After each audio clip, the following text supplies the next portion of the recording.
Research করতে পারবেন। আমরা বিভিন্ন কারিকুলাম বিভিন্ন ভাবে তৈরি করব, ট্রেনিং মডিউল তৈরি করবো, সেখানে ট্রেনিংও হবে, রিসার্চও হবে। এবং একটি জাতি যদি রিসার্চে পিছিয়ে যায়, সেই জাতি কোনোদিন দাঁড়াতে পারবে না। বাংলাদেশের রিসার্চের অবস্থা এখন খুব একটা ভালো না। আমরা এই রিসার্চটা আমাদের অঙ্গনে তো একেবারেই নাই বলতে গেলে। আমরা যে রিসার্চটা করি নিজেরা ঠেলি। আমার স্যারেরা যখন ছিলেন, স্যাররা তো এই অ্যাসিস্ট্যান্সটাও পান নাই।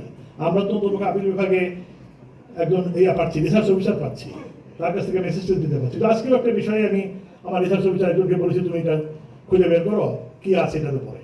তো সে ঠিকই দেখবেন, ওরা খুব ভালো ছাত্র, ঠিকই দেখবেন, রিসার্চ করে এনে দিবে। আমাদের স্যাররা বোঝাবেন, স্যাররা যখন ছিলেন তারা এই অ্যাসিস্ট্যান্সটাও পান নাই। তা আমরা এখন পাচ্ছি। আমরা এইটাকে আরো এক্সটেন্ড করতে চাই, এবং সেই এক্সটেনশনটা আপনাদের কাছ থেকে ভালো যারা করছে, ইয়াং ছেলে মেয়ে যারা করতে ভালো, তাদেরকে ট্রেনিং দেওয়ার মধ্য দিয়ে, পরিশীলিত করার মধ্য দিয়ে, একেবারে আপডেটেড করার মধ্য দিয়ে তারা এই দর্শকদেরকে যখন অ্যাসিস্ট্যান্সটা প্রোভাইড করবেন, তখন জাজমেন্ট তাড়াতাড়ি নামবে, জাজমেন্টের কোয়ালিটি ভালো হবে। সেই জন্য এই রিসার্চ ইনস্টিটিউটটা করার উদ্যোগ নিয়েছি। মাননীয় প্রধানমন্ত্রী আমাদেরকে 24 বিঘা জমি দিয়েছেন, বঙ্গবন্ধু কন্যা শেখ হাসিনা।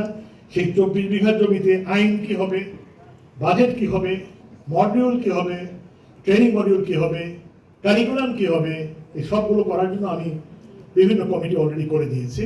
এবং জাজেস কমিটির সাথে লয়ার খুব কম, বেশি না, 4-5 জন লয়ারকে রেখেছি, যাতে লয়ার্স ভিউটা সেখানে পাওয়া যায়।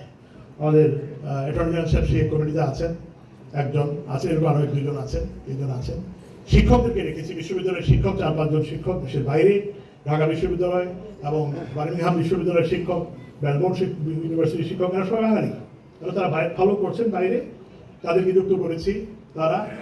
এবং এই যে শিবা কুমারকে ডেকেছিলাম সেটা বোঝার জন্য ইন্ডিয়ান ল ইনস্টিটিউটটা কিভাবে কাজ করে।